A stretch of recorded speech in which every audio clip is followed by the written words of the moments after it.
नमस्कार दोस्तों। सबसे पहले मैं आपको ये चीज़ बता दूं कि दिसंबर महीने तक सभी स्कूलों में शिक्षक की जो कमी है वो दूर हो जाएगी। दूसरी महत्वपूर्ण बात यह है कि एग्ज़ाम का क्या पैटर्न है वो बीपीएससी ने जारी कर दिया है कि क्या एग्ज़ाम का क्या-क्या प्रारूप रखा गया है, कितने पेपर्स होंगे, क्या क्वालिफाइंग मार्क्स होगा, इन सभी टॉपिक्स पे हम यहाँ पर आपको बताएँगे। सबसे पहले तो मैं आपको बता दूँ कि ये बहुत अच्छी गुड न्यूज़ है। लगभग आपको 1.5 लाख पदों पर शिक्षकों की बहाली आने वाली है और ये बहाली आपको अगले 7 दिनों में देखने को मिलेगी। आप देख सकते हैं कि यहाँ पर शिक्षक विभाग में रिक्त पदों पर जल्द होगी नियुक्तियां, ऐसा उप मुख्यमंत्री का कहना है। कल एक मीटिंग हुई थी, उस मीटिंग में यह चीज डिसाइड किया गया कि जो शिक्षक की कमी है वो इसी वर्ष पूरा कर ली जाएगी। यानी कि जो शिक्षक की जो नियुक्ति की पूरी प्रक्रिया है इस साल दिसंबर तक कंप्लीट कर ली जाएगी, ऐसा सरकार का कहना है। इसके लिए जो एग्जाम का पैटर्न है वो एग्जाम का पैटर्न जो है वो भी जारी कर दिया गया है। वो एग्जाम का पैटर्न में यहाँ पर हम लोग डिस्कस करेंगे कि शिक्षक भर्ती के लिए बीपीएससी ने जो जारी किया है कि क्या एग्जाम का पैटर्न होगा। सबसे पहले तो मैं आपको ये चीज बता दूं कि 1,60,000 टोटल रिक्तियां हैं। मैंने अभी आपको बताया था कि बम्पर बहाली टीचिंग सेक्टर में है और वो सभी स्टूडेंट्स फॉर्म को अप्लाई कर सकता है जो कि स्टेट एसटीईटी या सीटीईटी पास क्वालिफाई है। वो सभी स्टूडेंट्स यहाँ फॉर्म को अप्लाई करेंगे। अब आप समझिए कि पैटर्न क्या होगा, एग्जाम किस तरीके से लिया जाएगा। सब अगले सप्ताह यानी कि 7 दिनों के अंदर में ये वैकेंसी आपको देखने को मिलेगी। यानी कि इसी सप्ताह बीपीएससी के ऑफिशियल साइट पे ये वैकेंसी जारी कर दी जाएगी। यहाँ पर जो एग्जाम का पैटर्न है वो पैटर्न में आपको बता दूं कि यहाँ पर पेपर 1 यानी कि जो एग्जाम होगा वो 2 पेपर में होगा, पेपर 1 पेपर 2। यहाँ आप देख सकते हैं कि पेपर 1 में जो है वो भाषा विषय यानी कि 100 नंबर का टोटल एग्जाम लिया जाएगा, 2 घंटे का पेपर होगा और इस पेपर में 25 मार्क्स का जो होता है वो इंग्लिश होगा और 75 मार्क्स का हिंदी होगा, जिसमें दोनों में आपको 30% क्वालिफाइंग मार्क्स लाना है, तभी आप पेपर 2 की तरफ मूव कीजिएगा। यानी कि पेपर 1 अगर आप पास कीजिएगा तभी पेपर 2 का पेपर चेक होगा। अदरवाइज अगर पेपर 1 में आप फेल हो गए, चाहे हिंदी में हो या इंग्लिश में, तो आपका पेपर 2 का ये चेक भी नहीं होगा ओएमआर। तो अब आप यहाँ देख सकते हैं कि प्राइमरी से लेकर उच्च माध्यमिक के लिए होगा। पार्ट 1 में 25 अंक की अंग्रेजी सभी के लिए अनिवार्य होगी। पार्ट 2 में हिंदी, उर्दू, बांग्ला होगा। अभ्यर्थी को इनमें से किसी एक को चुनाव करना होगा। यह 75 अंकों का होगा जिसमें 30% अंक लाना अनिवार्य है। मैंने वही चीज आपको बताया कि हिंदी 75 नंबर का होगा, आपको 30% मार्क्स लाना पड़ेगा और 25 नंबर का इंग्लिश होगा, वहां भी आपको 30% मार्क्स लाना होगा। अब हम लोग आते हैं माध्यमिक शिक्षक के लिए।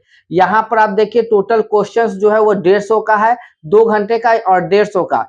इसमें यहाँ बताया गया कि माध्यमिक के अभ्यर्थियों के लिए इस पेपर में 2 पार्ट होंगे। पार्ट 1 में 100 अंक के हिंदी, बांग्ला, उर्दू, मैथिली, संस्कृत, अरबी, फारसी, भोजपुरी, अंग्रेजी, विज्ञान, गणित व समाज विज्ञान में से किसी एक को चुनाव करना पड़ेगा और पार्ट 2 में 50 अंकों का सामान्य ज्ञान होगा।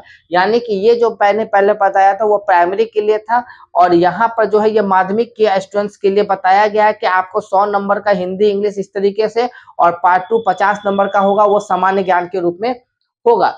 पेपर 2 पे अगर हम लोग आते हैं तो सामान्य ज्ञान में देखिए यहाँ पर बताया गया है कि 150 एक अंक का टोटल 150 क्वेश्चन पूछा जाएगा। जीएस यहाँ पर 150 अंकों का होगा। ये भी बताया गया है कि एक तरीके से आप इस तरीके से इसको और अच्छे से, अगर आपको कंफ्यूजन हो रहा है तो आप यहाँ से और डिटेल से जान सकते हैं।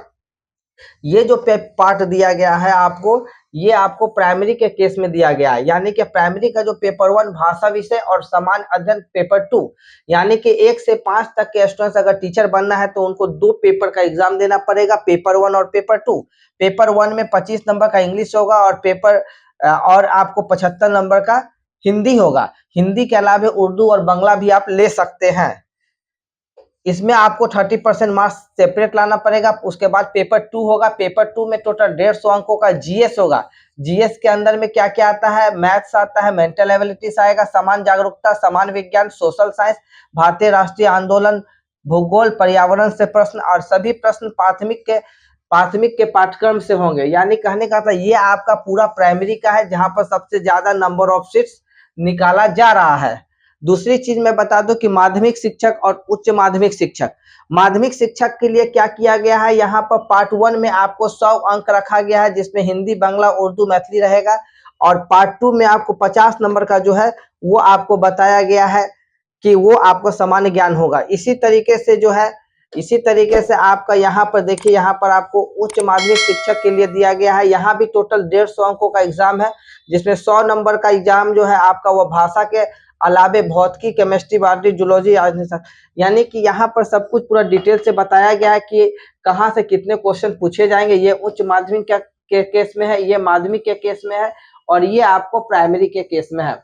इस तरीके से ये पूरा सिलेबस जो है वो आपको 7 दिनों के अंदर ऑफिशियल साइट पर सिलेबस के साथ बीपीएससी सब कुछ नोटिफिकेशन जारी कर देगी। यहाँ पर सबसे महत्वपूर्ण बात यह है कि 1/4 यानी कि एक गलत क्वेश्चन पर 0.25% निगेटिव भी रखा गया है। यानी कि आप जो भी क्वेश्चन टिक लगाइए या बनाइए वो सोच समझ के, क्योंकि यहाँ पर 1/4 जो है वो आपको निगेटिव भी रखा गया है। दूसरी महत्वपूर्ण बात यह है कि यहाँ पर आपको किस वर्ग में कितना मार्क्स लाना पड़ेगा। यानी मैंने आपको बताया था कि जो मिनिमम पासिंग मार्क्स है वो भी यहाँ पर रखा गया। जैसे सामान्य के लिए 40%, यानी कि जनरल कैटेगरी से या ईडब्ल्यूएस से अगर आप हैं तो आपको 40% लाना पड़ेगा। अगर ओबीसी से है तो 36.5%, ईबीसी से है तो 34%, एससी एसटी है या फीमेल है तो आपको 32%। यानी कि ये आपको एक मिनिमम कट ऑफ मार्क्स जारी कर दिया गया है। अब इस कट ऑफ मार्क्स से अगर आप कम नंबर लाते हैं तो आपका सीट वैकेंट रह जाएगा, लेकिन आपको मौका नहीं दिया जाएगा। ऐसे केसेस में अब सबसे बड़ा क्वेश्चन मार्क ये है कि 1,60,000 पदों पर जो रिक्तियां निकाली जा रही है, क्या ये पूरी रिक्तियां फुल हो जाएगी? क्योंकि बहुत बड़ी बात है इसमें, क्योंकि इसमें 2-2 पेपर रखा गया है, मिनिमम पासिंग मार्क्स भी रखा गया है। ऐसे कंडीशंस में ये देखना है कि इतनी बड़ी संख्या में जो बहाली बिहार सरकार निकाल रही है उसमें कितनी रिक्तियां फुल होती है। जहां तक मुझे लगता है कि नंबर ऑफ सीट्स जो 1,60,000 है, बहुत सारी कैटेगरी के सीट्स हो सकते हैं कि वो खाली रह भी सकते हैं। ये बात भी ध्यान देने योग्य है। जो भी seated state pass out students है वो जल्द से जल्द फॉर्म को अगले सप्ताह ऑनलाइन होगा, फॉर्म को अप्लाई कीजिए। मेरे चैनल से जुड़े रहिए, क्योंकि एजुकेशन से रिलेटेड जो भी अपडेट्स है सबसे पहले मेरे चैनल के माध्यम से आपको मिलेगा। धन्यवाद।